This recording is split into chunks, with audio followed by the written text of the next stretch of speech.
Hello everyone, I hope कि सब लोग बहुत अच्छे पूजा करते हैं। तभी उसके घर में एक गुरुजी आ जाते हैं, क्योंकि उस औरत के घर में बहुत ही प्रॉब्लम चल रहे थे, इसीलिए वो गुरुजी आ गए थे उसके घर में। आ जाने के बाद वो उसको बैठने के लिए बोलते हैं और सब लोग को बुलाने के लिए बोलते हैं।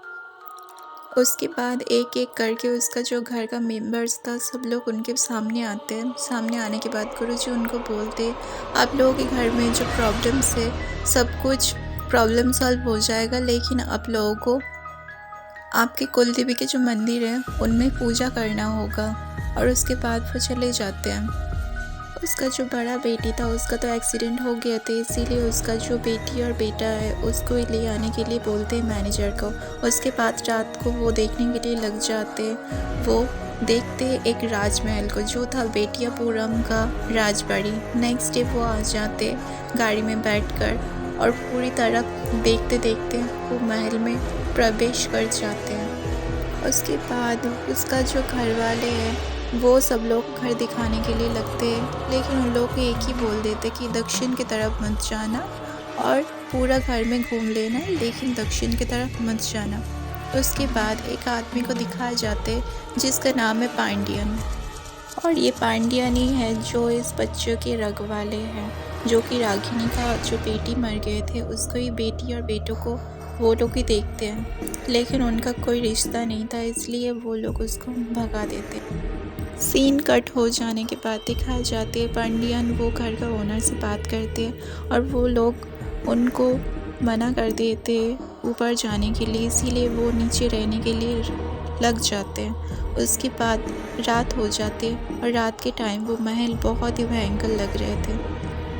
सीन कट हो जाने के बाद दिखाए जाते उस औरत का जो छोटा बेटी है उनको बहुत ही मिस्टीरियस चीज़ से बहुत ही इंटरेस्ट था, इसीलिए वो दक्षिण की तरफ चला जाते और वहाँ पर जाके सब कुछ अच्छे से देखने लग जाते।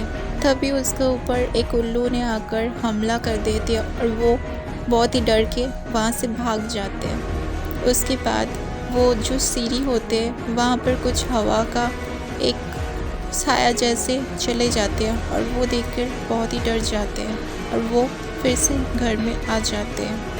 उसके बाद सीन कट होते हैं और सुबह होती है। सुबह होने के बाद सब लोग को एक म्यूज़िक का आवाज़ सुनने के लिए मिलता है जो कि बाहर से आ रहे थे, इसीलिए वो लोग सब लोग हैरान से सुनते हैं और कुछ ही देर में सब लोग वो सुन के बाहर चले जाते। चले जाने के बाद वहाँ पर देखते एक लड़की रंगोली दे रहे थे उसके घर के सामने, इसीलिए जो औरत है रागिनी उन्होंने उसका नाम पूछते हैं। नाम पूछने से वो लड़की खुद का नाम लक्ष्मी बताता है, वो पास वाले दूध वाले के बेटी है। उसके बाद दिखाए जाते सब लोग मिलकर तैयार होके जाते वो कुलदेवी के मंदिर में, क्योंकि उनको कुलदेवी के मंदिर में ही पूजा करने के लिए जाना था। लेकिन वहाँ पर जाके उनको एक जो साधु है वो दिखाई देते, वो उनको साफ माना करते वो मंदिर साफ करने के लिए, और उसके बाद वो साधु वहाँ से चले जाते हैं। उसके बाद वो लोग एक दूसरे की तरफ देख ही रहे थे। देखते देखते आ जाते एक गुरुदेव की आश्रम में। वहाँ आके गुरुदेव को सब उसका जो फैमिली में हो रहे थे वो सभी बोलते और वो उनको ये भी बोलते कि वो लोग इस मंदिर में पूजा करने जाते सामने वाले दुर्गा अष्टमी के दिन में। लेकिन वो गुरुदेव भी उसको साफ मना कर देते, क्योंकि एक पास्ट के रीज़न था इसीलिए, लेकिन रागिनी को तो पूजा करना ही था, इसीलिए यही सोच के वो घर आ जाते। घर आने के बाद एक मिस्त्री को बुलाते वो मंदिर कलर करने के लिए, और वो मिस्त्री यहाँ आए थे उनसे पैसा लेने के लिए, और वो मिस्त्री काम के लिए वो पैसे लेकर चले जाते हैं। चले जाने से पहले वो भी उनको बोलते इस घर की दक्षिण की तरफ मत जाने के लिए। यही सोचकर रागिनी और उसका घर वाले सब लोग हैरानी की नज़र से सबको देखते हैं।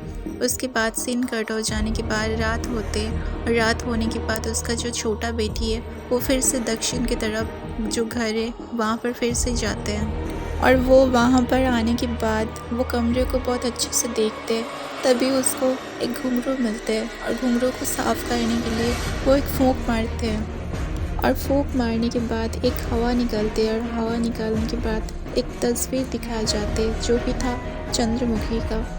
तभी उसको एक भयंकर आवाज़ सुनाई देती है, इसीलिए वो घुंघरू को फेंक देते और तभी उसका एक दीदी है जो कि दिव्या, जो कि चल नहीं सकती, वही वो घुंघरू को उठा लेती है। सीन कट हो जाने के बाद सुबह हो जाते, दिखाया जाते हैं पांडियन आते बच्चों के रूम में, लेकिन वहाँ पर बच्चे नहीं था, इसीलिए वो सब जगह पर बच्चों के ढूंढने के लिए लग जाते, बट उनको कहीं पर दिखाई नहीं देते बच्चे लोगों को।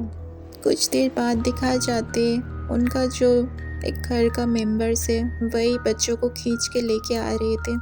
ये देखकर पांड्यन को बहुत ही गुस्सा आ जाते और वो उनको मारने के लिए जाते, तभी रागिनी आ जाते और उनको बोलते कि मत मारने के लिए, और वो बच्चों को लेकर चले जाते। जाने से पहले उनको बोलते उन बच्चों के माता पिता से क्या हुए थे क्या नहीं, और ये सुनकर वहाँ का सब लोग बहुत ही इमोशनल हो जाते और हो जाने के बाद सब लोग पांडियन और बच्चे लोग को एक्सेप्ट कर लेते।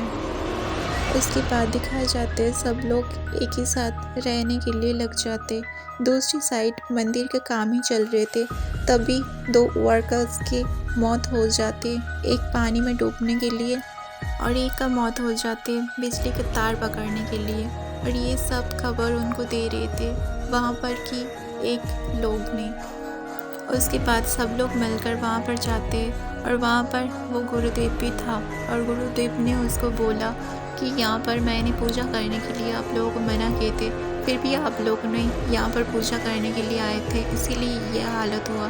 सीन कट हो जाने के बाद जो पांडियन है वो सब लोगों को बोलते कि आप लोगों को परमिशन है तो मैं अकेले ही उस मंदिर को साफ़ करने के लिए जाऊंगा, बट मेरा कोई कुछ हो जाएगा तो कोई रिस्पॉन्सिबिलिटी नहीं है। सबका तो मन नहीं था, फिर भी वो चले गए वो अकेले ही मंदिर में साफ़ करने के लिए, और वहाँ पर जाके एक नारियल को जलाते हैं और जला के वहाँ पर फोड़ते हैं। तभी एक नारियल का टुकड़ा वहाँ पर गिर जाते हैं और चारों तरफ आग लग जाते क्योंकि वो नारियल में आग लगा था।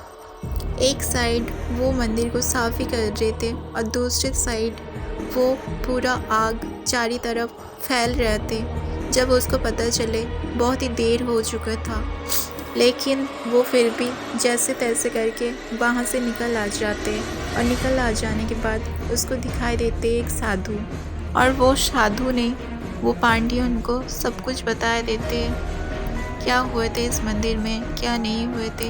दूसरी साइड सीन कट हो जाने के बाद दिखा जाते उस दक्षिण की तरफ जो कमरा है वहाँ पर से कुछ अजीब आवाज़ भी आ रहे थे, और घर में इधर का चीज़ उधर हो रहे थे, उधर का चीज़ इधर भी हो रहे थे, और सब कुछ चीज़ ऐसे ही टूटने लग जाते, और सब लोग ये सब देख कर बहुत ही डर जाते। उसके बाद दिखा जाते पांडियन घर आते, घर आने के बाद रागिनी उसको सब कुछ बोलते उन लोगों के साथ क्या हो रहे थे अभी तक। कहानी अभी तक बहुत बाकी है मेरा दोस्त, नेक्स्ट पार्ट और भी इंटरेस्टिंग रहेगा मेरा फ्रेंड्स। तब तक के लिए आप लोगों ने पूरा वीडियो देख लिया तो वीडियो में एक लाइक शेयर और एक प्यारा सा कमेंट कर देना, और ऐसे इंटरेस्टिंग वीडियो के लिए चैनल को भी सब्सक्राइब कर देना। तब तक के लिए सब लोग खुश रहना, अच्छे रहना, मिलते हैं नेक्स्ट वीडियो पर, बाय।